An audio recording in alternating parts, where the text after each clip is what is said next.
गांव सुखपुर अपनी हरियाली और सादगी के लिए जाना जाता था। इसी गांव में अनुष्का और सुमन नाम का एक साधारण दंपति रहता था। सुमन गांव का सबसे परिश्रमी किसान था और अनुष्का एक आदर्श पत्नी। उनकी शादी को 10 साल हो चुके थे। भले ही उनके पास ज़्यादा धन दौलत नहीं थी, लेकिन उनके जीवन का सबसे बड़ा खजाना था उनका प्यार और विश्वास। हर सुबह सुमन खेतों पर निकल जाता। उसकी मेहनत से गांव के लोग प्रेरणा लेते थे। दूसरी ओर अनुष्का एक कुशल गृहिणी थी, जो न केवल घर संभालती बल्कि गांव के बच्चों को पढ़ाने का भी काम करती थी। अनुष्का और सुमन के जीवन में सामंजस्य था। हर शाम वे अपने दिन भर के अनुभव साझा करते थे।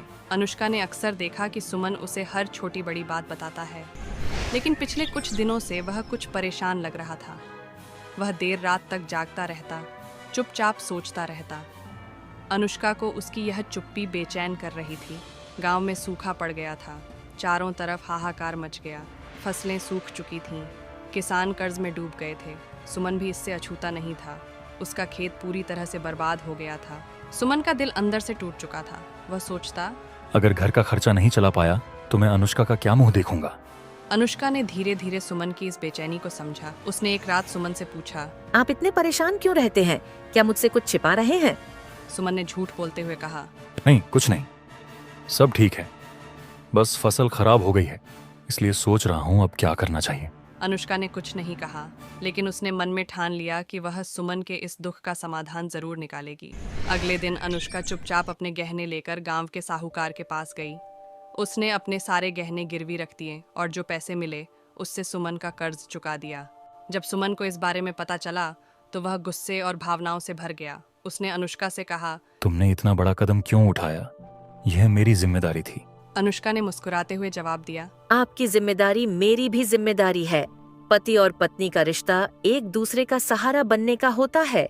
यह त्याग नहीं, मेरा कर्तव्य है। सुमन ने अनुष्का की इस बात को समझा और उसका दिल उसके प्रति और भी अधिक प्रेम और सम्मान से भर गया। कुछ महीनों बाद गांव में हालात सुधरने लगे। बारिश हो गई और सुमन ने अपनी फसलें फिर से उगानी शुरू कर दी। लेकिन तभी गांव में एक अफवाह फैल गई कि सुमन का दूसरी औरत के साथ संबंध है। ये अफवाह सुनकर अनुष्का को गहरा धक्का लगा। गांव की औरतें उससे कहने लगीं, तुम्हारा पति तुम्हारे साथ धोखा कर रहा है, उसे छोड़ दो। लेकिन अनुष्का को अपने पति पर पूरा विश्वास था।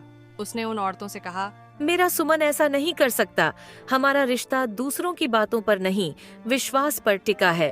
अनुष्का ने सुमन से सीधे बात करने का फैसला किया। उसने कहा, गांव में जो बातें हो रही हैं, वे सच हैं या झूठ? सुमन ने शांत स्वर में कहा, तुमने मुझसे यह सवाल कैसे किया? क्या तुम्हें मुझ पर भरोसा नहीं? अनुष्का ने आंसू भरी आंखों से कहा, मुझे तुम पर पूरा विश्वास है, लेकिन मैं तुम्हारे दिल से यह सुनना चाहती हूँ। सुमन ने जवाब दिया, यह सब झूठ है। मैं तुम्हें और हमारे रिश्ते को दिल से प्यार करता हूँ। लोग बस हमारी खुशियों से जलते हैं। अनुष्का ने सुमन की बातों में सच्चाई देखी। उसने तय किया कि वह गांव वालों को सच्चाई दिखाएगी। अनुष्का ने गांव के लोगों से कहा, अगर आप लोग सच्चे हैं तो सबूत दिखाइए। बिना सबूत किसी के चरित्र पर सवाल उठाना गलत है।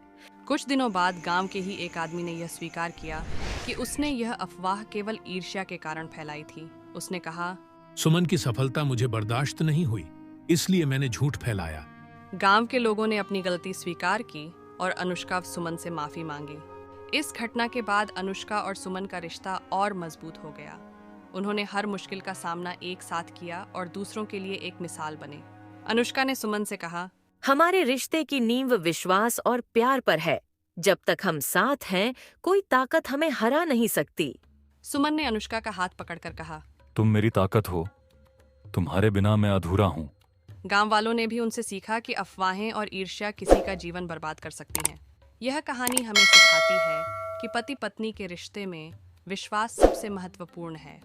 जब जीवन में कठिनाइयां आएं तो एक दूसरे का सहारा बने और बाहरी बातों पर ध्यान देने के बजाय अपने रिश्ते को मजबूत करें।